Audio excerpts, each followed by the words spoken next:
Hi friends, இன்னைக்கு பார்த்தீங்கன்னா தேர்ஸ்டேனாலே கொஞ்சம் ஒர்க்கு ஜாஸ்தியாக தான் இருக்கும். ஸோ ஃபுல்லாக க்ளீன் பண்ணுறது, வீடு க்ளீனிங்கு, பூஜை ரூம் க்ளீனிங்கு, அப்புறம் பெட்ஷீட் எல்லாம் சேஞ்ச் பண்ணி அதெல்லாம் வாஷ் பண்ணுறது, அது மாதிரி ஒர்க்கு தான் அன்றைக்கி ஃபுல்லாக போகும். ஸோ அந்த ஒர்க்கு தான் அன்றைக்கி பண்ணிட்டு இருந்தேன். ஆக்சுவலாக பார்த்தீங்கன்னா இந்த ஜென்ரேஷன் கிட்ஸ் எல்லாம் நம்ம சொல்ல போனால் நம்மலாம் சின்ன வயசில் இருக்கும்போது நம்ம அப்பா அம்மா நம்மளை படின்னு சொல்லி எனக்கு ஞாபகமே. எங்கள் வீட்டில் என்னெல்லாம் எங்கள் அப்பாவும் அம்மாவும் ஒரு நாள் கூட புக் எடுத்து படி, ஹோம்ஒர்க் பண்ணு, நான் பண்ணலை அப்படின்லாம் சொல்லி நான் கேள்விப்பட்டதா எனக்கு ஞாபகமே இல்லை.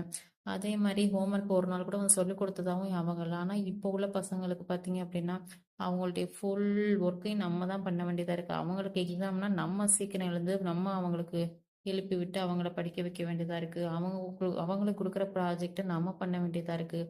அவங்க ஈவினிங் வந்தோடனே கராத்தே கிளாஸா, டான்ஸ் கிளாஸா, மியூசிக் கிளாஸா, அந்த கிளாஸ் இந்த கிளாஸ்னு அவங்கள அனுப்ப வேண்டியதாக இருக்குது.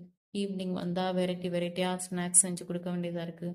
இதெல்லாம் பார்த்தா நம்ம வளர்க்குறது தப்பா, இல்லை நம்ம ஜென்ரேஷன்லலாம் அப்படிலாம் நம்ம பண்ணவே இல்லையே. ஈவினிங் வந்தால் மதியானம் சமைச்ச சாப்பாடை சாப்பிடுவோம், நம்ம பாட்டுக்கு படிப்போம். இத்தனை கிளாஸ்லாம் போனதே கிடையாது. எனக்கு 5 வயசுல தான் நான் ஸ்கூலுக்கே போனேன். இப்போ உள்ள 2.5 இயர்ஸ்லேயே பசங்களை ஸ்கூலுக்கு அனுப்பிடுறாங்க. இதெல்லாம் எதுக்கு, ஏன் அப்படின்னு எதுவுமே தெரியவே இல்லை. இதுக்கெல்லாம் என்ன சொல்யூஷன் தெரியவே இல்லை. இதுக்கெல்லாம் ஒரே ஒரு சொல்யூஷன், மறுபடியும் லாஸ்ட் ஜென்ரேஷன்லேயே போயிடலாம்ப்பா, இந்த ஜென்ரேஷனே வேணாம் அப்படிங்கிற மாதிரி தோணுது. ஸோ இப்போவே இப்படி இருக்குன்னா இனி வரப்போகிற ஜென்ரேஷன் எப்படி இருக்குன்னு தெரியல. அவங்கள நினச்சா இன்னும் ரொம்ப பாவமாக இருக்குது. ஸோ உங்களுக்கு அப்படிதான் தோணுச்சுன்னா கீழே கமெண்ட் பண்ணுங்கள். இந்த விளாக் பிடிச்சிருந்தா லைக் பண்ணுங்கள், ஷேர் பண்ணுங்கள், கமெண்ட் பண்ணுங்கள். முடிஞ்சால் அந்த சேனலுக்கு சப்ஸ்கிரைப் பண்ணுங்கள். வேறு ஒரு மினி விளாகில் சந்திக்கலாம்.